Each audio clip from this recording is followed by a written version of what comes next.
ওকে, আজকে হচ্ছে কি আমরা তাপগতিবিদ্যা চ্যাপ্টারের চতুর্থ লেকচার শুরু করতে যাব। তো তৃতীয় লেকচারে আমরা হচ্ছে কি কি পড়েছিলাম, যে একটা সিপিসিবি নিয়ে মূলত পড়াশোনা করেছে। আমাদের পুরো ক্লাসটা ওখানেই বিজি ছিল, যে সিপি কেন সিপি থেকে বড় এবং সিপি মাইনাস সিবি যে আর হয় এটা আমরা দেখেছি, এবং সিপি আর সিবি এর অনুপাত যে গামা হয় সেগুলো নিয়ে আমরা একটু কি আলোচনা করেছিলাম, এবং সেই সূত্রগুলো নিয়ে মূলত আমরা দেখেছি। আজকে আমরা দেখব যে সমষ্ট প্রক্রিয়াকৃত কাজ এবং রুদ্ধতাপীয় প্রক্রিয়াকৃত কাজ করার জন্য আমাদের কোন প্রসেসের ভিতর দিয়ে যেতে হয় সেগুলো নিয়ে মূলত আজকে আমরা ক্লাসটা করব। তো শুরু করি আমরা সমষ্ট প্রক্রিয়ার জন্য কৃত কাজ কিরকম হয়। তো আমরা হচ্ছে গিয়ে সম অলরেডি দেখে ফেলেছি যে সম আয়তনীয় প্রক্রিয়ায় কৃত কাজ কোনো হয় না, কারণ আয়তন চেঞ্জ না হলে কৃত কাজ সম্পূর্ণ হবে না। আবার রুদ্ধতাপীয় প্রক্রিয়ায় সমচাপীয় প্রক্রিয়ায় কৃত কাজে আমরা দেখেছি যে ডেল্টা ডাব্লিউ হচ্ছে গিয়ে কি পি ডেল্টা ভি হয়।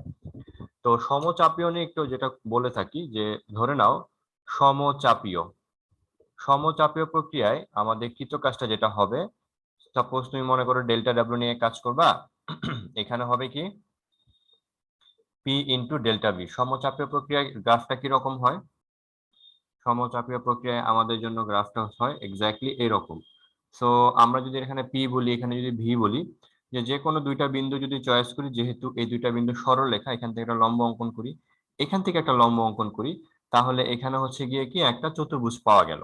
তো এই বিন্দুর স্থানাঙ্ক যদি হয় ভি1, এই বিন্দুর স্থানাঙ্ক যদি হয় ভি2, তাহলে এইখান থেকে এইটুকুন দূরত্বটা হবে কি ডেল্টা ভি, তাই না? এখান থেকে এটুকু দূরত্ব হবে ডেল্টা ভি, আর এই পয়েন্টের স্থানাঙ্ক ভি1, এই পয়েন্টের স্থানাঙ্ক ভি2, আর এই মান হচ্ছে পি। তাহলে আমাদের কৃত কাজ কত হবে? পি এখানে কত হবে? ভি2 এর বদলে আমি ডেল্টা ভি এর বদলে কি লিখতে পারবো? ভি2 মাইনাস ভি1। এটাই হচ্ছে কি আমাদের সমচাপীয় প্রক্রিয়ার কৃত কাজ। ঠিক আছে, এটাই হচ্ছে আমাদের সমচাপীয় প্রক্রিয়ার কৃত কাজ। এখানে আমাদের ইন্টিগ্রেশন করা দরকার পড়ে নাই। কেন দরকার পড়ে নাই?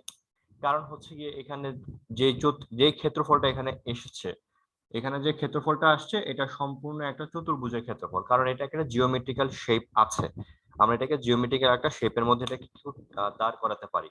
ওকে, এই কারণে আমরা এখানে ইন্টিগ্রেশন করব না। ইন্টিগ্রেশন কখন করব? যখন কোনো স্যার জিওমেট্রিক্যাল বা জ্যামিতিক স্যার শেপের মধ্যে আসবে না, তখনই হচ্ছে কি আমরা জ্যামিতি করব। ঠিক আছে, কারো কোনো কোয়েশ্চেন আছে? স্যার বোর্ড ঠিক মতো দেখা যাচ্ছে না। দেখা যাচ্ছে না? কি বলে? আচ্ছা, দেখি কি করা যায়। স্যার যদি স্যার স্ট্রেট লাইন হয় স্যার, তাহলেও কি স্যার আমাদের ইন্টিগ্রেশন করা লাগবে না? হ্যাঁ, যখন আমরা দেখবো হচ্ছে গিয়ে এটাকে একটা জিওমেট্রিক্যাল শেপের মধ্যে ফেলতে পারছি, যেমন ধরো চতুর্ভুজ, সামান্তরিক, ট্রাপিজিয়াম, ত্রিভুজ, এগুলো যখন আমরা ডিফাইন করতে পারবো যে হ্যাঁ এটা এরকম, তাহলে আমরা কি ওই জ্যামিতির শেপটা ক্যালকুলেশন করে ফেলবো, তাহলে হচ্ছে কি আমাদের আর ইন্টিগ্রেশন করা দরকার হবে না। ওকে, আর ইন্টিগ্রেশন কখন করা দরকার হবে আমরা দেখে নিই। আমরা আজকে যেটা পড়বো সেটা হচ্ছে গিয়ে সমষ্ণ প্রক্রিয়া। এটা কৃত কাজটা কিরকম হয় সেটা আমরা একটু দেখে ফেলি। সমষ্ণ সমষ্ণ প্রক্রিয়ার আরেকটা যে নাম, সেটাকে আমরা বলে থাকি যে সমষ্ণ প্রক্রিয়াটা আর কিছুই না, এটা হচ্ছে গিয়ে পুরোটা হচ্ছে গিয়ে বয়েলের সূত্রকে সমর্থন করে, তাই না? সমষ্ণ প্রক্রিয়াটা পুরোটা কাকে সমর্থন করে? বয়েলের সূত্রকে সমর্থন করে। আর বয়েলের সূত্র আমরা কি পড়ে আসছি? পিভি সমান সমান কত পড়ে আসছি? কে পড়ে আসছি না, তাই না? পিভি সমান সমান কে। এইখান থেকে আমরা দেখে আসছি যে পরবর্তীতে বিভিন্ন ভাবে প্রমাণ হয়েছে যে কে এর মান হচ্ছে আর কেউ না, সেটা হচ্ছে N R T. PV equals to কত? এন আর টি, এটা আমরা দেখে আসছি। তো এখন সমষ্ণ প্রক্রিয়া যদি আমরা কৃত কাজ ক্যালকুলেশন করতে চাই, আগে আমাকে দেখতে হবে যে এটার গ্রাফটা কিরকম হয়। ওকে, সো এটা ফার্স্ট অফ অল এটার গ্রাফটা একটু দেখে ফেলি। আমরা যদি এখানে একটা ওয়াই অক্ষ ড্র করি, আর এইখানে যদি একটা এক্স অক্ষ ড্র করি, এক্স অক্ষে যদি আয়তন নেই, ওয়াই অক্ষে যদি আমি প্রেসার নেই, আমরা দেখবো বয়েলের সূত্রে কি সরলরেখা আসছিল নাকি বক্ররেখা আসছিল? বলো। বয়েলের সূত্রে কি আসছিল? একটা বক্ররেখা, এইরকম একটা বক্ররেখা আসছিল। তো এখন যদি আমি এখানে একটা পয়েন্ট নেই এ, এইখানে যদি আমরা আরেকটা পয়েন্ট নেই বি, এ থেকে একটা লম্ব অঙ্কন করি, বি থেকে একটা লম্ব অঙ্কন করি, তাহলে বলো এই যে ক্ষেত্রফলটা এখানে তৈরি হয়েছে, এটা কি কোনো কোনো কিছুর মধ্যে পড়ে? ট্রাপিজিয়াম, সামান্তরিক, চতুর্ভুজ, কোনো কিছুর জি মধ্যে না পড়ে স্যার। না। জি না তো স্যার। কোনো কিছুর মধ্যে যদি না পড়ে, সেই ক্ষেত্রে আমাকে কি করতে হবে? এটাকে ইন্টিগ্রেশন করতে হবে। তো আমরা কৃতকাজের রাশিমালা কি জানি? ডেল্টা ডাব্লিউ ইকুয়ালস টু কত? P delta V. এটা তো জ্যামিতি দিয়ে প্রমাণ করতে হবে, এটা তো করা যাবে না। তাহলে এটাকে ক্ষুদ্রাতি ক্ষুদ্র পরিবর্তন আমাদেরকে ইন্টিগ্রেশন ক্যালকুলাসের ভাষায় এটাকে লিখতে হবে। তাহলে কিভাবে লিখবো আমরা? পিডিভি। তাহলে সুতরাং টোটাল কাজটা কত হবে? টোটাল কাজটা হবে, আমি যদি ডিডব্লিউ কে কি করি, ইন্টিগ্রেশন করি, এখন ডিডব্লিউ এর বদলে আমি লিখে ফেললাম পিডিভি। এখন এই পয়েন্টটা মনে করো ভি1 আর এই পয়েন্টটা মনে করো ভি2। তার এখানে কি লিখবো? ভি1 থেকে কি লিখবো? ভি2 লিখবো। কিন্তু এখানে পি কি ইন্টিগ্রেশন সাইনে বাইরে আসতে পারবে নাকি পারবে না বলো দেখি? এখানে পি স্যার ইন্টিগ্রেশন পারবে, পারবে। পারবে স্যার। কেন পারবে? কারণ স্যার আমাদের এখানে তো স্যার ভি এর সাপেক্ষে আমরা করছি স্যার। ভি এর সাপেক্ষে পি কে করবো। আচ্ছা, কোন জিনিসটা ইন্টিগ্রেশন সাইনের বাইরে চলে আসে বা ইন্টিগ্রেশনের মধ্যে পড়বে না অথবা ডিফারেন্সিয়েশনের মধ্যে পড়বে না, এটা সবচেয়ে ভালো পরিচয় হচ্ছে যে একটা কনস্ট্যান্ট যার মান পরিবর্তন হবে না সে কিন্তু ইন্টিগ্রেশনের মধ্যেও পড়বে না, ডিফারেন্সিয়েশনের মধ্যেও পড়বে না। কিন্তু সমস্ত প্রক্রিয়া কি? বয়েলের সূত্র কি? বয়েলের সূত্রে কি প্রেসার কি কনস্ট্যান্ট থাকে না প্রেসার পরিবর্তন হয়? কি পড়ে আসছো বলো? বয়েলের সূত্র স্যার কি? পরিবর্তন হবে তো স্যার। বয়েলের সূত্র বলছে পরিবর্তন যে হয়। আয়তনের সাথে প্রেসার ব্যস্ত অনুপাতে সম্পর্কিত। আয়তন বাড়লে প্রেসার কমবে, আয়তন কমলে প্রেসার বাড়বে। তাহলে কি এখানে কি প্রেসার কি কনস্ট্যান্ট নাকি পরিবর্তনশীল? স্যার এখানে প্রেসার পরিবর্তনশীল। তাহলে ইন্টিগ্রেশন সাইনের বাইরে যাবে? স্যার পরিবর্তনশীল হবে। যাবে? ইন্টিগ্রেশন না সাইনের স্যার। বাইরে যাবে? যাবে না। তাহলে নেক্সট লাইন কি করতে হবে? পি এর মানটা বসাইতে হবে। পি এর মান কিসের উপর নির্ভর করে? এই যে পি এর মান এইরকম একটা সমীকরণের উপর নির্ভর করে। এই সমীকরণ থেকে আমি কি দেখতে পাচ্ছি? পি এর বদলে আমি কি লিখতে পারি বলো তো? N R T divided by কত? ভি। এই পি এর মান এখন এই যে এটা লিখে ফেলবো। বুঝা গেছে concept? N R T divided by G V sir. আর এখানে ডিভি। এভাবে বুঝে বুঝে কাজ করতে হবে। ভি1 থেকে সমচাপীয় প্রক্রিয়া যদি হইতো তাহলে আমি পি কে বাইরে নিয়ে আসতে পারতাম। ঠিক আছে? আচ্ছা, এখন এখানে ইন্টিগ্রেশন সাইনের বাইরে কে কে আসবে বলো? এন বাইরে আসবে, আর বাইরে আসবে, টেম্পারেচার বাইরে আসবে। টেম্পারেচার কেন বাইরে আসবে? আর কেন টেম্পারেচার কেন বাইরে আসবে? কারণ সমস্ত স্যার কারণ প্রক্রিয়ায় সমস্যা। তাপমাত্রা কি থাকে? পরিবর্তনশীল হয় বা তাপমাত্রা অপরিবর্তনশীল থাকে। এই কারণে এই এনআরটি বাইরে চলে আসবে। তো আমরা বাইরে নিয়ে আসি এনআরটি। বাইরে চলে আসলে এখানে কি হবে? DV by V. এখানে ইন্টিগ্রেশন করতে হবে ভি1 থেকে ভি2 পর্যন্ত। ডিভি বাই ভি এটাকে ইন্টিগ্রেশন করলে কি হবে? এটাকে ইন্টিগ্রেশন করলে হবে হচ্ছে লন ভি। ঠিক আছে? Ln V. কারণ আমাদের এটা হচ্ছে একটা সূত্র, ডিএক্স বাই এক্স, এটাকে ইন্টিগ্রেশন করলে হয় লন এক্স। তাহলে ডিভি বাই ভি এটাকে ইন্টিগ্রেশন করলে হবে লন ভি। তাহলে লিখে ফেলি আমরা এন আর টি, এখানে লিখবো আমরা লন ভি, এখানে আপার লিমিট লিখবো হচ্ছে ভি2, এখানে লোয়ার লিমিট ভি1। শেষ পর্যন্ত কি দাঁড়াবে? N R T ln V two minus V one. Ln V two minus ln V one হবে না? Ln V two minus ln V one, তখন লন কমন নিলে কি হয়ে যাবে? ভাগ হয়ে যায় না? V two by V one. এটাই হচ্ছে কি আমাদের সমউষ্ণ প্রক্রিয়ায় কৃত কাজের রাশিমালা। ওকে? আচ্ছা, আবার আমি একটু এই পাশে কাজ করি। আমরা কি সমউষ্ণ প্রক্রিয়ায় বয়েলের সূত্র থেকে এটা পড়ে আসি না? P1 V1 equals to P2 V2, মনে পড়ে? এখান থেকে আমরা কি লিখতে জি পারি? স্যার। V2 বাই V1 সমান সমান P1 বাই P2। এটা লেখা যাবে? V2 বাই V1 সমান সমান P1 বাই P2। তো সুতরাং এই কাজের রাশিমালাকে আমরা আরেক ভাবে এটাকে এক্সপ্রেস করতে পারি, সেটা হচ্ছে ln P1 by P2 bracket close. This is our work formula. So এইটা কখন ব্যবহার করব? যখন আমাদের আয়তন নিয়ে কথা বলবে। যদি বলে একটা গ্যাসের আয়তন সমউষ্ণ প্রক্রিয়ায় দ্বিগুণ হয়ে গেছে, তখন আমরা উপরটা নিয়ে কাজ করব। যদি বলা হয় একটা গ্যাসের আয়তন সমউষ্ণ প্রক্রিয়ায় একটা গ্যাসের প্রেসার সমউষ্ণ প্রক্রিয়ায় দ্বিগুণ হয়ে গেছে, তখন আমরা এটা নিয়ে কাজ করব। মনে থাকবে? যদি আয়তন নিয়ে কথা বলে তখন আমরা উপরের সমীকরণটা নিয়ে কাজ করব, আর যদি আমাদের প্রেসার নিয়ে কথা বলে তাহলে আমাদের নিচের সমীকরণটা নিয়ে কাজ করব। বুঝা গেছে? সো এটা হচ্ছে সমউষ্ণ প্রক্রিয়ার কৃতকাজের রাশিমালা। এটা অথবা এটা, যখন যেটা দরকার হবে আমরা তখন সেটা নিয়ে কাজ করব। এটা একটু খাতায় এক স্যার, সাইডে হ্যাঁ বলো। স্যার একটা কনফিউশন আছে স্যার। স্যার হ্যাঁ বলো। স্ট্রেট লাইন থাকলে কি স্যার আমাদের ইন্টিগ্রেশন করা লাগবে? না, স্ট্রেট লাইন থাকলে তো আমি এখানে যেহেতু বক্ররেখা আসে, আমি কি বলতে পারি এই যে ফাঁকা স্থানটা চতুর্ভুজ নাকি ট্রাপিজিয়াম? বলতে পারি না, এই কারণে তো না ইন্টিগ্রেশন স্যার। করলাম। জি না স্যার। কিন্তু যদি এটা যদি স্ট্রেট লাইন হইতো তাহলে তো একটা ট্রাপিজিয়াম হয়ে যেত, তাহলে তো ট্রাপিজিয়ামের ক্ষেত্রফল দিয়ে তো আমি ক্যালকুলেশন করে ফেলতে পারতাম। বুঝা গেছে? আর ক্লিয়ার তো নাকি? ওকে, তো এই হচ্ছে গিয়ে আমাদের সমস্ত প্রক্রিয়ায় কৃতকাজের রাশিমালা। তাহলে একটা জিনিস বুঝে গেলাম, সমস্ত প্রক্রিয়ায় এই সমীকরণগুলোকে ফলো করে পিভি ইকুয়ালস টু কে অথবা পিভি ইকুয়ালস টু কত এনআরটি, পিভি ইকুয়ালস টু কে অথবা পিভি ইকুয়ালস টু এনআরটি, এইগুলাকে আমরা সমর্থন করতে পারি, বা PV equals to K basically এটাই কে সমর্থন করে। আচ্ছা, আশা করি তোমরা বুঝতে পেরেছো। এবার আমরা আসি রুদ্ধতাপীয় প্রক্রিয়ায় কৃতকাজের রাশিমালা। এগুলা কিরকম, এটা কিরকম হয় সেটা একটু দেখব, এবং তারা পিভি ইকুয়ালস টু কে এই সমীকরণকে সমাধান বা সমর্থন করে কিনা সেটা একটু দেখার চেষ্টা করব। রুদ্ধতাপীয় প্রক্রিয়া পিভি ইকুয়ালস টু কে এটাকে সমাধান করবে নাকি করবে না, কি মনে হয় বলতে পারবা? আমরা এখন পড়ব রুদ্ধতাপীয় প্রক্রিয়া। রুদ্ধতাপীয় প্রক্রিয়া পিভি ইকুয়ালস টু কে এটাকে সমর্থন করবে নাকি করবে না বলতে পারবা? এটাকে করবে নাকি করবে স্যার না? করবে মনে হয়, স্যার করবে। স্যার মনে হয় করবে। আমরা বলবো এটা করবে না। কেন করবে না? কারণ রুদ্ধতাপীয় প্রক্রিয়া যদি এটাকে সমর্থন করে ফেলে, তাহলে তো রুদ্ধতাপীয় প্রক্রিয়া আর সমস্ত প্রক্রিয়ার মধ্যে কোনো পার্থক্যই রইল না। তাহলে রুদ্ধতাপীয় প্রক্রিয়ার জন্য যে ক্যালকুলেশন আসবে, সমস্ত প্রক্রিয়ার জন্য একই ক্যালকুলেশন আসবে। কিন্তু রুদ্ধতাপীয় প্রক্রিয়া তো কোনো বাইরে থেকে তাপ শক্তি নিতে পারে না, সে তাপটা কোত্থেকে নিবে? আবার সমস্ত প্রক্রিয়া তাপ শক্তি নেয় ঠিকই, তাপমাত্রা পরিবর্তন হয় না। দুইটার মধ্যে ডেফিনেটলি অনেক পার্থক্য আছে। তাহলে দুইটার সমীকরণে গেটাবো কি হইতে পারে? ভিন্ন হওয়াটাই স্বাভাবিক। বুঝতে পেরেছো? তাহলে আমরা একটু চেক করতে চাই যে রুদ্ধতাপ প্রক্রিয়া পিভি ইকুয়ালস টু কে এটাকে সমর্থন করে কিনা। আমরা শুরু করব কোত্থেকে? তাপগতিবিদ্যার প্রথম সূত্র থেকে। আমি একটু শর্টকাট লিখব।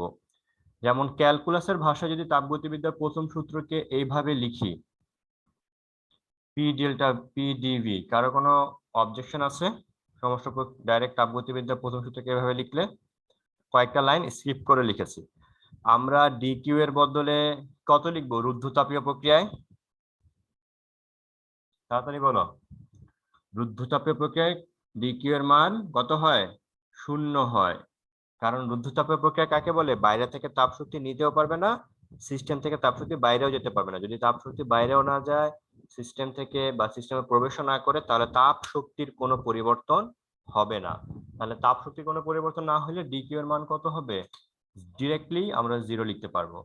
আর ডিইউ এর বদলে তো আমরা পড়ে আসছি অলরেডি এন সিভি ডিটি, আর এখানে কে আছে? পিডিভি আছে। এটাকে রেখে দাও 1 নং সমীকরণ। আমরা আবার আদর্শ গ্যাস সমীকরণ ফার্স্ট ইয়ারে পড়ে আসছি। আদর্শ গ্যাস সমীকরণ কি ছিল? PV equals two nRT, PV nRT. Equals to nRT. এখন আমরা এটাকে টেম্পারেচারের রেসপেক্টে ডিফারেন্সিয়েশন করব। টেম্পারেচারের রেসপেক্টে এই সমীকরণটাকে ডিফারেন্সিয়েশন করব। এটাকে ডিফারেন্সিয়েশন করলে কি হবে? একবার হবে P dV divided by dt, আরেকবার হবে ভি, এটা হবে ডিপি ডিভাইডেড বাই কি হবে? ডিটি। আর এখানে কত হবে? এন আর হবে। তারপর এখানে আমরা ইন্টিগ্রেশন করে শেষ পর্যন্ত এই লাইনটা পাবো, PDV plus VDP equals to কত হবে? এন আর ডিটি। এই লাইন থেকে এই লাইনে আসছে হচ্ছে গিয়ে ইন্টিগ্রেশন করে টি এর সাপেক্ষে। টি মানে কি? টি মানে কি? টাইম। স্যার তাপমাত্রা। তাপমাত্রা, এটা মনে রাখবা। টি এর সাপেক্ষে আমরা কি করেছি? এখানে ইন্টিগ্রেশন করেছি। এই লাইন থেকে এই লাইন পেয়েছি টি এর সাপেক্ষে ইন্টিগ্রেশন করে। আপাত দৃষ্টিতে মনে হচ্ছে যেন আমি ডিটিটাকে কোনাকুনি গুণ করে দিয়েছি, এরকম মনে হচ্ছে না? দেখো তো, তাই মনে হচ্ছে না যে আমি যদি সবাইকে ডিটি দিয়ে গুণ করে দিই তাহলে এই ডিটি ক্যান্সেল হয়ে যায়, আর এখানে একটা ডিটি রয়ে যায়? তাই তো মনে হচ্ছে। কিন্তু দেখা যায় ক্যালকুলেশন করার পরও এরকমই দাঁড়ায়, মনে হচ্ছে যেন ডিটি দিয়ে প্রত্যেকটা রাশিকে আমি ডিটি দিয়ে, এই যে ডিটি দিয়ে আমি মনে হচ্ছে গুণ করে দিয়েছি। এটাকে ডিটি দিয়ে গুণ করলে ডিটি ক্যান্সেল হয়ে যায়, এটাকে ডিটি দিয়ে গুণ করলে ডিটি ক্যান্সেল হয়ে যায়, এটাকে ডিটি দিয়ে গুণ করলে ডিটি রয়ে যায়। বুঝা গেছে? ওকে, ফাইন। এই হচ্ছে কি আমাদের মূলত কাজ। এখন যদি আমরা এই যে ডিটি দেখতে পাচ্ছ, এই ডিটি কে এনআরকিউ এর পাশে পাঠিয়ে দাও। এনআরকিউ এর পাশে পাঠালে কত হবে? পিডিবি প্লাস কত হবে? ভিডিপি। আর এখানে কে থাকবে? এন আর। এটাকে দিয়ে দাও 2 নং সমীকরণ। এবার 2 নং সমীকরণ থেকে এই ডিটি এর মান 1 নং সমীকরণে আমরা বসাই দিব, ঠিক আছে? তাহলে 1 এবং 2 হতে আমরা কি দেখতে পাই জানো? এটা হবে এন সিভি। আমি একটু ডিরেক্ট লিখি, কেমন? এখানে হবে পিডিভি, আর এখানে হচ্ছে ভিডিপি, আর এখানে হবে N R PdV equals to 0। আমি ডিরেক্ট লিখলাম, ঠিক আছে? ডিটি এর মান এই যে এইখানে বসায় দিছি, এখানে বসিয়ে আমরা সম্পূর্ণ কয়েকটা লাইন স্কিপ করে লিখলাম। পরের লাইনে আমি কি করবো, যে এনসিভি দিয়ে গুণ করে দিব, তাহলে কত হবে? এনসিভি পিডিভি, আর এখানে হবে এন সিভি ভিডিপি। জাস্ট এখানে আমরা বীজগণিত করছি, আর কোনো কিছুই না। এখানে একটা আর আছে, দেখতে পাচ্ছ? এই আর এর বদলে আমি লিখতে পারবো সিপি মাইনাস সিভি, লেখা যাবে? জি স্যার। লেখা যাবে। আর এর বদলে যদি সিপি মাইনাস সিভি লিখি, তাহলে বলো দেখি, এই পাশ থেকে এন গুণ হবে, এই পাশ থেকে পিডিবি গুণ হবে, শেষ পর্যন্ত কি হবে বলো? এন সিপি পিডিবি, আর এখানে কি হবে? Minus N CV PDV minus N CV PDB. বুঝতে পেরেছো? আর এর মান সিপি মাইনাস সিভি লিখে বোথ সাইড থেকে মাল্টিপ্লাই করে দিলাম, কারণ আমাদের ক্যালকুলেশনে বড় হয়ে যাচ্ছে, আমি সহজ করছি। এখন দেখো কিছু একটা ক্যান্সেল যাচ্ছে, এই যে এই পাশটা ক্যান্সেল, রাইট? এই পাশটা ক্যান্সেল হয়ে যায়, শেষ পর্যন্ত আমরা এই রকম একটা সমীকরণ পাচ্ছি। সেটা কি? এন সিভি ভিডিপি, আর এখানে কি ছাড়ায় N CP PDV equals to 0। এই সমীকরণটা দাঁড়াইলো। এখন এই সমীকরণকে আমরা কিছু একটা রাশিমালা দিয়ে ভাগ করতে চাই। সেই রাশিমালাটা কে? সেই রাশিমালাটা হচ্ছে, সবাইকে আমি উপরে যা আছে লিখে ফেলি আগে, তারপর বলছি। উপরে আগে যা আছে লিখি, N CP PDV equals two, কারণ নিচে 0 কে যা দিয়ে ভাগ করি, এ পাশে কত থাকবে? 0ই থাকবে। এখানে আমরা কি দিয়ে ভাগ করব? আমরা 0 ভাগ করব ক্যালকুলেশনটাকে ইজি করার জন্য। তো এখানে ভাগ করব হচ্ছে সবাইকে সিভি দিয়ে ভাগ করব, সিভি পিভি দিয়ে ভাগ করব, সিভি আর কি দিয়ে? পিভি দিয়ে। এখানেও সিভি আর পিভি দিয়ে ভাগ করব। তাহলে বলো নেক্সট লাইনটা কি দাঁড়াবে? এটা বলো, এটা কি দাঁড়াবে? তাড়াতাড়ি বলো। Sir DP by N DP by P. আর যদি আমি এন সহ ভাগ দিয়ে দিই, এ পাশেও এই পাশেও, তখন কি দাঁড়ায়? তাহলে sir DP by P. DP by P. আর এ পাশে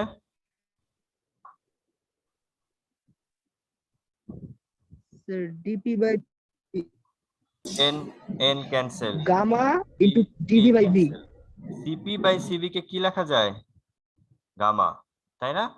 তাহলে এখানে গামা লিখলাম, আর এখানে লেখা হবে dV by V equals to কত? 0। তো এখন কি ইকুয়েশনে গেট আপটা কি অনেক ছোট হয়ে আসছে, তাই তো?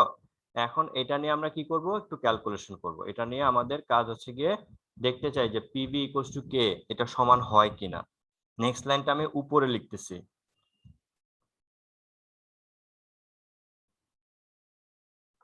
এখন আমরা এই লাইনটাকে ইন্টিগ্রেশন করব।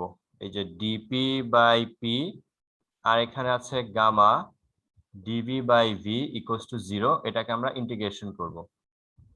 এখন বলো ডিপি বাই পি এটাকে ইন্টিগ্রেশন করলে কি হয়? এর পাশে 0 লিখবো না, স্যার লন পি। এর পাশে হচ্ছে কি একটা, এই পাশে একটা কনস্ট্যান্ট থাকবে, এটা হচ্ছে গিয়ে লন পি হবে। আর এখানে গামাটা কি বাইরে আসবে? অবশ্যই বাইরে আসবে। আর এখানে কত হবে? লন ভি ইকুয়ালস টু কে হবে। ঠিক আছে? কে কেন হইলো? 0 থেকে কে হয়ে গেল কেন বলো দেখি? আমিনুল বলো, তোমার নেট ফাস্ট আছে। কারণ স্যার 0 একটা 0 কনস্ট্যান্ট। ইন্টিগ্রেশন করলে স্যার কে হয়? কোথায় পড়ছি আমরা? কোথায় পড়ছি?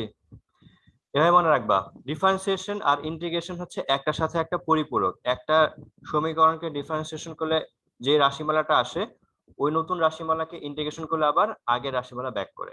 তো সুতরাং খেয়াল করে দেখো, এখানে যদি আমি কে লিখি, শুধুমাত্র কে কেই ডিফারেন্সিয়েশন করলে 0 আসা সম্ভব। কিন্তু সুতরাং তাহলে অবশ্যই জিরোকে ইন্টিগ্রেশন করলে কি আসবে, একটা ধ্রুবক আসবে, কারণ ধ্রুবক না হলে এটাকে কখনো আমি জিরো বানাতে পারবো না। এই লজিকে আমরা এটাকে একটা কনস্ট্যান্ট লিখেছি, ঠিক আছে। ওকে, এবার তুমি একটা কাজ করো, লনের বেলায় আমরা কি এভাবে লিখতে পারি, লন ভি গামা করেছি না, যে পাওয়ারটা সামনে চলে আসে, তো সিমিলারলি এখানে যে সামনে যে নাম্বারটা থাকবে সেটা কি পাওয়ার হিসেবে অ্যাড হবে, বুঝতে পেরেছো? জি এখন স্যার। লন কমন নিলে কত হবে, পিভি গামা ইকুয়ালস টু কে থাকবে, এখানে আমি কে কে লন কে লিখতে পারি, কারণ কে একটা ধ্রুবক, লন কে এটা একটা ধ্রুবক হবে। এখন উভয় পক্ষ থেকে যদি আমি লন ইনভার্স নেই, এক্সপোনেনশিয়াল ফাংশন নেই, তাহলে এটাকে লিখতে পারবো PV gamma equals to K. তাহলে রুদ্ধতাপীয় প্রক্রিয়া নিয়ে পড়ছিলাম, রুদ্ধতাপীয় প্রক্রিয়া পিভি সমান সমান কে, এটাকে ফলো করলো? না বলো, স্যার, কাকে ফলো করেছে, PV to the power gamma PV to the equals power to gamma K, equal K. মনে থাকে যেন, ঠিক আছে। তো সমস্ত প্রক্রিয়া যে সমীকরণটাকে ফলো করে রুদ্ধতাপ প্রক্রিয়া সেটাকে ফলো করবে না, সেটাকে তার জন্য সমীকরণটা দাঁড়ায় এইরকম, PV gamma to the equals to K দাঁড়ায়।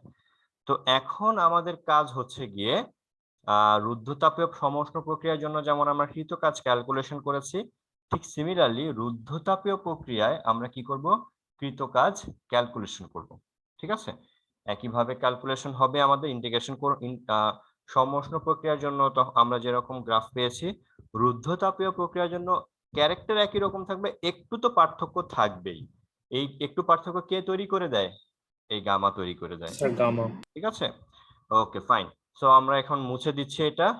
আমরা তাহলে এই প্রমাণটা বইতে খুব সুন্দর করে আছে, এক সময় যখন সৃজনশীল কোয়েশ্চেন হইতো না, তখন হচ্ছে এটা পরীক্ষাতে আসতো যে প্রমাণ করো PV gamma equals to K, এই প্রমাণে 7 মার্কস থাকতো, তো কেউ যদি সমান করতে পারতো তাহলে থেকে 7 মার্কস দেওয়া হইতো। যাই হোক, আমরা এখন কৃত কাজ ক্যালকুলেশন করব। রুদ্ধতাপীয় প্রক্রিয়ার জন্য কৃত রাশি, এটার ডায়াগ্রামটা এরকম হবে, একটা বক্ররেখা হবে।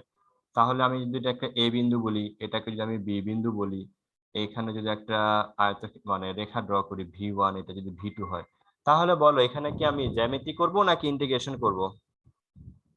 Sir integration. কেন? কারণ স্যার এটা কোনো জ্যামিতিক চিত্র না।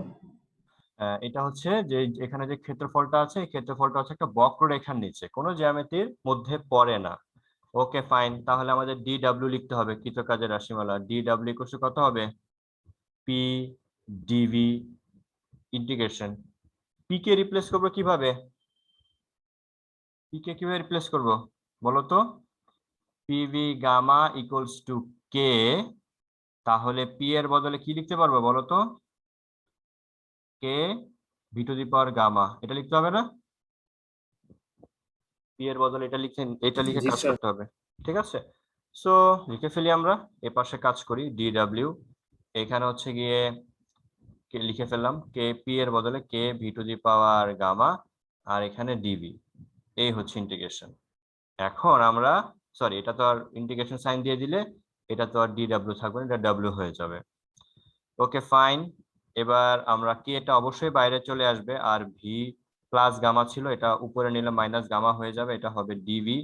এখানে ইন্টিগ্রেশন সাইন দিলাম, লিমিটটা আপাতত আমি না লিখি, এখানে জায়গা হচ্ছে না, লিমিটটা হচ্ছে V1 থেকে V2, বাট আমাদের ক্যালকুলেশন করার সময় লিমিট প্রত্যেকটা লাইনে লিখতে হবে, এখানে জায়গা হচ্ছে না বলে আমি লিখতেছি না, কেমন, কারণ আমরা অল্প জায়গার মধ্যে শেষ করতে চাই। কেটা বাইরে চলে আসবে, এবারে বলো এটাকে ইন্টিগ্রেশন করলে কি হবে, ইন্টিগ্রেশন করলে কি হয় বলো, এটা তো পারতে হবে, ইন্টিগ্রেশনতে অলরেডি তোমরা ক্লাস করতেছো ম্যাথে, কি হয় ইন্টিগ্রেশন করলে, পাওয়ার এক বেড়ে যাবে আর স্যার যে পাওয়ারটা বাড়বে স্যার ওই পাওয়ারটা দিয়ে ভাগ হবে। এক্স্যাক্টলি, এখানে যে ফাংশনকে ইন্টিগ্রেশন করব তার যে পাওয়ার থাকবে সেই পাওয়ারটার সাথে এক যোগ হয়ে যাবে, এবং নতুন যে পাওয়ার হবে সেটা দিয়ে ভাগ হয়ে যাবে। তাহলে এখানে ভি এর পাওয়ার ছিল মাইনাস গামা, এটা হয়ে যাবে মাইনাস গামা প্লাস 1, আর নতুন যে ইসে আসলো পাওয়ার আসলো সেটা দিয়ে আমাদের ভাগ হয়ে যাবে। আর এখানে আমরা লিখবো, এখন আমরা আপার লিমিট লোয়ার লিমিট লিখে ফেলি, এটা তো গামা মাইনাস গামা প্লাস 1, এটাও তো কনস্ট্যান্ট, এটাও কি বাইরে চলে আসবে, তাহলে এটাকে লিখতে পারি 1 মাইনাস গামা, ঠিক আছে, মানে এই পাশ করে লিখলাম। আর এখানে হবে V to gamma plus 1 minus V1 minus gamma plus 1। এটা কি বুঝতে পেরেছো? Yes sir. জি স্যার। ওকে, আমি এই সমীকরণটাকে একটু চেঞ্জ করতে চাই। এটাকে কি এইভাবে লিখতে পারবো? দেখো তো, এটাকে এভাবে লেখা যাবে? জি স্যার। ওকে, এবার কেটাকে মাল্টিপ্লাই করে দাও ভিতরে। কেটাকে মাল্টিপ্লাই করার আগে আমরা একটা এইভাবে কাজ করি, দেখো এটা হচ্ছে 1 থাকবে, 1 মাইনাস গামা।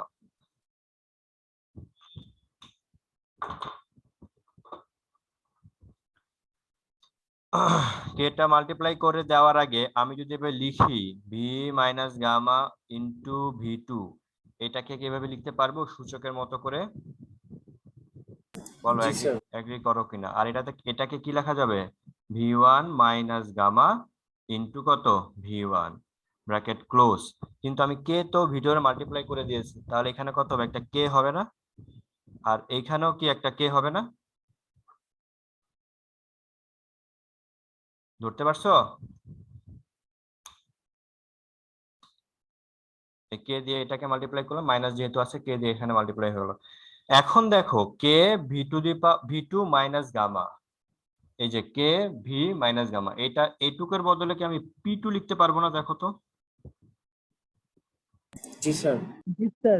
লিখে ফেলো। এটুকুর বদলে P2, আর এখানে আছে V2, আর এটুকুর বদলে কি লিখতে পারবো? P1, P1। আর এখানে আছে V1। দেখো কত সুন্দর রাশিমালা চলে আসে, P2 V2 minus P1 V1। আমরা PV সমান সমান কত পরে আসছি? NRT। এনআরটি। ওই গেটআপে চলে আসছে না? এক্স্যাক্টলি ওই গেটআপে চলে আসছে। তাহলে এখানে আমি কি লিখতে পারবো? 1, এখানে লিখতে পারবো 1 মাইনাস গামা, আর এখানে কি লিখতে পারবো? N আর T2 মাইনাস N আর T1। দেখা যাবে? অবশ্যই। তাহলে আমরা নেক্সট লাইন N আর কমন নিয়ে নাও। N আর কমন নিলে কত হবে? 1 বাই 1। N আর কমন নিলে এখানে হবে N আর 1 মাইনাস গামা, আর এখানে T2 মাইনাস T1। এটা ওয়ার্ক ডান, এটা ব্র্যাকেট ক্লোজ। এই হচ্ছে আমাদের রুদ্ধতাপীয় প্রক্রিয়া কৃতকাজের রাশিমালা চলে আসছে। বুঝা গেছে? জি স্যার। তো আশা করি তোমরা ক্যালকুলেশনটা কোত্থেকে শুরু হয়েছে? ইন্টিগ্রেশন থেকে শুরু হয়েছে। ইন্টিগ্রেশন কেন ইন্টিগ্রেশন করতে হবে এটা মাথায় কিভাবে ঢুকছে? কারণ আমি দেখতে পেয়েছি এটা একটা বক্ররেখা, তো ইন্টিগ্রেশন করা ছাড়া স্যার তো কোনো এটা কোনো উপায় নাই। তাহলে ইন্টিগ্রেশন আমরা করলাম, ইন্টিগ্রেশন করে দেখলাম এখানে পি আছে, পি কে কি করতে হবে? রিপ্লেস করতে হবে। এখন পি যে রিপ্লেস করবো এটা কোন সমীকরণ থেকে রিপ্লেস করব? রুদ্ধতাপীয় প্রক্রিয়ার জন্য পিভি গামা ইকুয়ালস টু কে হয়, এই সমীকরণ থেকে আমাকে এটাকে রিপ্লেস করতে হবে। রিপ্লেস করে দেখে আমরা বাকিটা ম্যাথমেটিক্স করলাম, করার পর শেষ পর্যন্ত আমাদের রুদ্ধতাপীয় প্রক্রিয়া কৃতকাজের রাশিমালা এখানে চলে আসলো। তো খেয়াল করে দেখো, রুদ্ধতাপীয় প্রক্রিয়ায় আমাদের যে শেষ পর্যন্ত কৃতকাজের রাশিমালা আসলো, এটাকে আমরা প্রেসার এবং আয়তন, চাপ এবং আয়তন এইটা থেকে মুক্ত রাখতে পারলাম, শুধুমাত্র তাপমাত্রা দিয়ে কি করতে পারলাম? চেঞ্জ করতে পারলাম। তাহলে খেয়াল করে দেখো, একটা রুদ্ধতাপীয় প্রক্রিয়ায় একটা সিস্টেম পুরোপুরিভাবে বাইরের পরিবেশ থেকে আবদ্ধ অবস্থায় আছে, কোনোভাবে বাইরের পরিবেশের সাথে সে কন্ট্যাক্ট করতে পারে না। তাহলে আমরা কি করতে পারবো?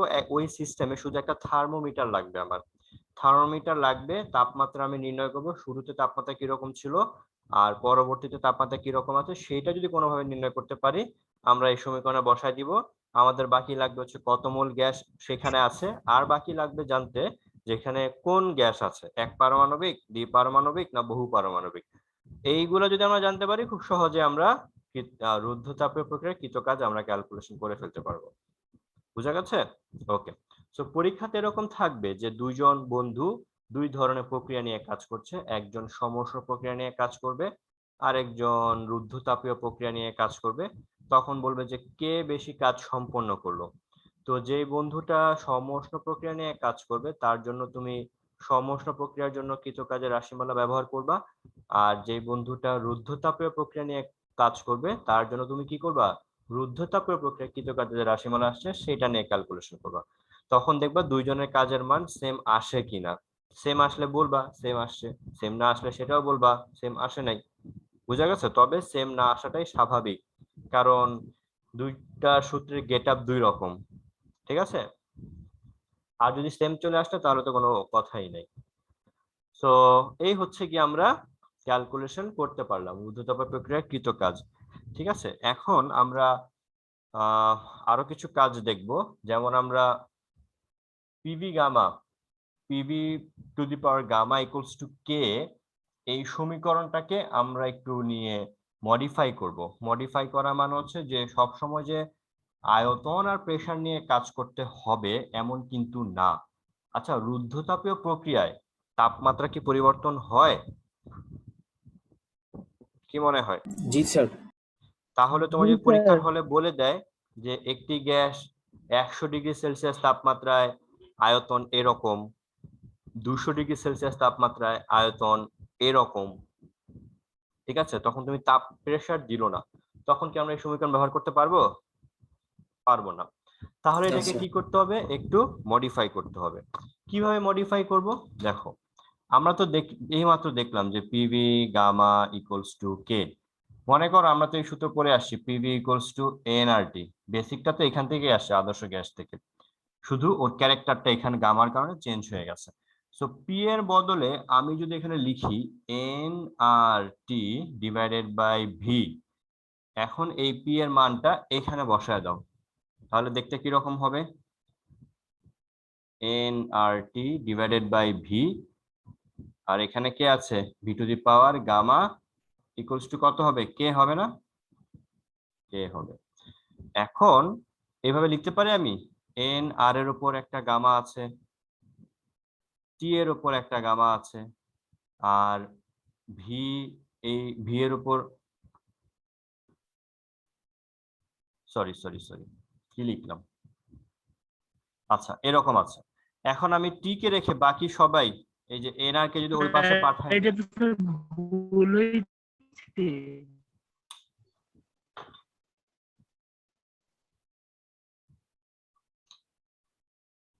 দেখো এখন যদি আমি এন আর কে ওই পাশে পাঠাই দেই তাহলে এখানে কত হবে? কে ডিভাইডেড বাই এন আর, আর এর পাশে কে কে থাকবে, গামা -1 লেখা যাবে। এখানে 1 আছে, 1 টু উপরে চলে গেলে -1 হবে না? লেখা যাবে। আর এটা পুরোটা কনস্ট্যান্ট ছিল, কনস্ট্যান্টই থাকবে। তাহলে এটাকে লিখতে পারবো কত? PV TV gamma -1 equals to K. তাহলে সুতরাং এটাকে আমরা লিখতে পারবো T1 V1 গামা -1, আর এখানে T2 V2 কত? গামা -1। এইভাবে আমরা, এটা হচ্ছে তাপমাত্রার সাথে আয়তনের মধ্যকার সম্পর্ক রুদ্ধতাপীয় প্রক্রিয়ার ক্ষেত্রে, আর এটা হচ্ছে তাপমাত্রা প্রেসারের সাথে আয়তনের সম্পর্ক রুদ্ধতাপীয় প্রক্রিয়ার ক্ষেত্রে, কারণ আমরা তখন রুদ্ধতাপ প্রক্রিয়া নিয়েই কাজ করছি। Okay fine. এবার যদি আমরা মনে করো প্রেসারকে ঠিক রেখে আয়তনকে রিপ্লেস করে দেই, তখন কি রকম দাঁড়াবে? তখন রিপ্লেস করবা, রিপ্লেস করার পর তুমি যদি মনে করো আয়তনকে রিপ্লেস করো, তাহলে ভি ইকুয়ালস টু কত হবে? N R T divided by কি? পি। এটা হবে না নাকি? এইটা হবে। তো তুমি যখন এখন তুমি যদি আয়তনকে রিপ্লেস করে দাও, শেষ পর্যন্ত আমাদের যে সমীকরণটা দাঁড়াবে সেটা নিয়ে যদি আমি লিখে দেই, সেটা আমি দেখাচ্ছি না, কারণ এটা পুরোটাই গণিত, এটা শুধু শুধু দেখে দরকার নেই। এটা হচ্ছে গিয়ে টি টু দি পাওয়ার গামা, এটা হবে P1 মাইনাস গামা, এটা হবে T1 P1, আর এটা হবে T2 P2 1 মাইনাস গামা। এইটা আমরা নিয়ে কাজ করব, তাহলে হচ্ছে গিয়ে। আর আরেকটা তো আছে যে P1 V1 গামা, আর এখানে কি হবে? P2 V2 gamma. তো এই যে সমীকরণগুলা, এই সমীকরণগুলো কিসের জন্য? কোন প্রক্রিয়ার জন্য? স্যার রুদ্ধতাপীয় স্যার প্রক্রিয়া। রুদ্ধতাপীয়। রুদ্ধতাপীয় প্রক্রিয়ার জন্য হচ্ছে কি আমরা এই সমীকরণগুলো ব্যবহার করব। তো কোশ্চেনে যখনই দেখব, আর যদি আমরা সমচাপ সম উষ্ণ বেলায় দেখি, তখন শুধু কি হবে? T1 V1 equals to T2 V2, P1 T1 equals to T2 P2, R P1 V1 equals to T কত হবে? P2 V2 হবে। যাই হোক, সমস্ত প্রক্রিয়ার জন্য তোমরা বয়েলের সূত্র, চার্লসের সূত্র, চাপের সূত্র, এগুলোতে যা পড়ে আসছে ওইগুলোই ব্যবহার হবে। ঠিক আছে? সো এর বাইরে আমরা আর কোথাও যাব না, কারণ সমস্ত প্রক্রিয়া পুরোটাই হচ্ছে কি আদর্শ গ্যাস সমীকরণটা যেরকম ওইটাকে ফলো করে থাকে, বা আদর্শ গ্যাস সমীকরণের জন্য যে সমীকরণগুলো পেয়ে আসছি ওইগুলাকেই ফলো করে থাকে। সো আসো আমরা একটু দেখি যে আজকে কি কি পড়লাম। এইগুলো লেকচার গুলো তোমরা আরেকবার দেখবা, কারণ এখানে বিশাল ক্যালকুলেশন ছিল। আর পিডিএফটা বইয়ের পৃষ্ঠায়, তো ওইখানে একটু দেখে নিবা কোন বইয়ের কোন কোন পার্ট পড়ানো হয়েছে, বই থেকে ওই পার্ট গুলো একটু মার্ক করে রাখবা যেগুলো আমরা পড়েছি অলরেডি। তো আমরা শুরুতে যাই কি কি পড়েছি দেখি। আমরা তো সমষ্ট প্রক্রিয়া ডেফিনেশন তো আগের দিনই পড়েছি। সমষ্ট প্রক্রিয়ার জন্য কৃত কাজ কত হবে আমরা কিন্তু আজকে সেটা নিয়ে কাজ করলাম। ঠিক আছে, এই যে এনআরটি লন, ওরে বাবা এটা কি কালি আসলো, NRT ln V two by V one, এই যে এই সমীকরণটা নিয়ে আমরা পড়লাম। ঠিক আছে, সেটা একটু মার্ক করে দেই, এটা নিয়ে পড়লাম। আচ্ছা আর কি কি পড়লাম, আর হচ্ছে গিয়ে এই আর সমস্ত প্রক্রিয়ার ক্ষেত্রে আরেকটা রাশিমালা আমার না, এটা একটু মনে রাখবা যে সমস্ত প্রক্রিয়ার ক্ষেত্রে এই যে ডিইউ সমান সমান শূন্য হয়ে যায়, অভ্যন্তরীণ শক্তি পরিবর্তন শূন্য হয়ে যায়। আমরা দেখলাম রুদ্ধতাপীয় প্রক্রিয়া, রুদ্ধতাপীয় প্রক্রিয়ার জন্য আমরা হচ্ছে ক্যালকুলেশন দেখেছি, ক্যালকুলেশন করা এই যে এই ক্যালকুলেশনটা, এই যে পিভি গামা ইকুয়ালস টু কে, এটা নিয়ে ক্যালকুলেশনটা শেষ। দেখো বিশাল একটা ক্যালকুলেশন এসছে, শেষ পর্যন্ত আমাদের এই যে এই রাশি, এই যে এই সমীকরণটা আসছে, পিভি গামা ইকুয়ালস টু ধ্রুবক আসছে, এবং এখান থেকে আমরা এই যে এটাও দেখেছি, এটাই মাত্র দেখলাম। আর দেখেছি হচ্ছে এই যে এটা, ওইটা মনে রাখা, এটা দেখতে একটু ডেঞ্জারাস, এটা মনে রাখা দরকার নেই, তুমি এটা মনে রাখবা, তোমরা এটা মনে রাখবা। ঠিক আছে, এটা মনে রাখতে এটা সুবিধা আছে, এটা লিনিয়ার আছে, এটা হচ্ছে একটা ফ্র্যাকশন আছে, এটা লিনিয়ারটা মনে রাখবা। তো এইভাবে আমরা ক্যালকুলেশন করতে পারি। আর রুদ্ধতাপীয় প্রক্রিয়ার জন্য কৃত কাজের রাশিমালা শেষ পর্যন্ত যে এটা আসছে, ওকে, ডাব্লিউ ইকুয়ালস টু কত আর ডিভাইডেড বাই গামা মাইনাস 1 টি, এখানে লিখছে টি1 মাইনাস টি2, আমি কি লিখছি বলো তো? Sir, NR divided by 1 minus gamma into T2 minus T1. হ্যাঁ, তো আমি লিখেছি 1 মাইনাস গামা, ওনারা লিখেছে কি গামা মাইনাস 1, কিন্তু আমি এখানে চেঞ্জ করে লিখেছি টি2 মাইনাস টি1, ওরা লিখেছে টি1 মাইনাস টি2। আমি তোমাদেরকে বলবো তুমি টি2 মাইনাস টি1 এ লিখবা, কারণ আমরা পরিবর্তন যখন বুঝবো তখন কিভাবে পরিবর্তন মানে কি পরেরটা থেকে তো আগেরটা বাদ দিব, তাই না? জি স্যার। এই কারণে টি2 মাইনাস টি1 লিখবা, আর এখানে 1 মাইনাস গামা নিয়ে কাজ করবা। ঠিক আছে, আর এখানে এন ওরা লিখে নেই, কেন লিখে নেই জানো? কারণ কারণ কারণ ওনারা এক মোল গ্যাস নিয়ে কাজ করেছে। ঠিক আছে, আমি দেখাচ্ছি। ওনারা এখানে এক মোল গ্যাস নিয়ে কাজ করেছে, কোথাও একটা লেখা আছে, দাঁড়াও এই যে শুরুতে লেখা আছে, দাঁড়াও আমি তোমাদেরকে দেখাচ্ছি।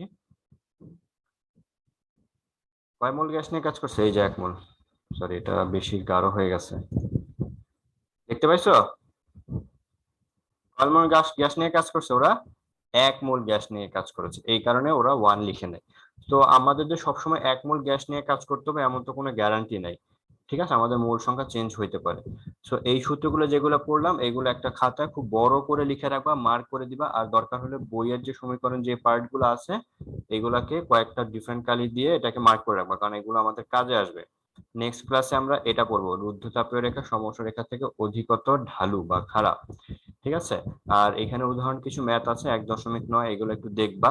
আরেকটা জিনিস মনে রাখবা, এখানে বলা থাকবে রুদ্ধতাপীয় প্রক্রিয়ায়। ঠিক আছে, আর এই যে হঠাৎ, হঠাৎ মানে যেখানে দেখবা সেটাই কি বুঝবা, রুদ্ধতাপীয় প্রক্রিয়া। হঠাৎ মানে একটা গ্যাসকে হঠাৎ সংকুচিত বা প্রসারিত করলে এর বাইরে থেকে তাপমাত্রা ভেতরে বা ভেতর থেকে তাপমাত্রা বাইরে আসার আগেই ঘটনাটা সংঘটিত হয়ে যায়। তো এটা হচ্ছে কি রুদ্ধতাপীয় প্রক্রিয়া। যেমন ধরো রাস্তায় চলাফেরা করতে গেলে অনেক সময় টায়ার ব্রাস্ট হয়ে যায় না রিক্সার, হয় না এরকম? জি স্যার। এটা কি প্রক্রিয়া? এটা হচ্ছে রুদ্ধতাপীয় প্রক্রিয়া। কেন? কারণ হচ্ছে গিয়ে তোমার টায়ারটা ব্রাস্ট হইলে টায়ারের ভিতরে যে গ্যাসগুলো ছিল এটা খুব দ্রুত পরিবেশের সাথে মিশে যায়, এবং টায়ারের ভিতরে তাপমাত্রা, টায়ারের ভিতরে তাপ শক্তি প্রবেশ করার আগে বা টায়ার থেকে তাপ শক্তি বাইরে প্রবেশ করার আগে ঘটনা ঘটে গেছে। ঠিক আছে, আয়তন, pressure, huge amount of change হয়ে গেছে। বুঝতে পেরেছো? তো হঠাৎ শব্দটা যখনই বুঝবা তখনই বুঝবা সেটা কি প্রক্রিয়া। রুদ্ধতাপীয় প্রক্রিয়া। আর সমস্ত প্রক্রিয়া কি বুঝবা? সমস্ত প্রক্রিয়া বেলায় বুঝবা যে কোশ্চেনে যদি বলা থাকে ধীরে ধীরে, ঠিক আছে, ধীরে ধীরে তাপমাত্রা, ধীরে ধীরে আয়তন অথবা প্রেসার পরিবর্তন করা হয়েছে, যখনই দেখবা ধীরে ধীরে শব্দটা আছে তখনই বুঝবা সেটা হচ্ছে গিয়ে কি সমষ্ণ প্রক্রিয়া। ঠিক আছে, তো এই ম্যাথগুলা করবা, 1.1 পারার কথা না, কেউ পারলে করবা। আর এখানে এই 1.25 এটাও একটু করার চেষ্টা করবা। সো আশা করি তোমরা ক্লাসটা ভালো মতো বুঝতে পেরেছো। নেক্সট ক্লাসে আমরা আরো অনেক কিছু ইন্টারেস্টিং কিছু করবো, আশা করি মনোযোগ দিয়ে নেক্সট ক্লাসটাও করতে পারবা। ওকে, আজকে এই পর্যন্তই। নেক্সট ক্লাস দেখা হবে সানডেতে ইনশাআল্লাহ। স্যার আমাদের কি বই কিনতে হবে? অবশ্যই বই কিনতে হবে, বই কিনতে হবে। সাধারণত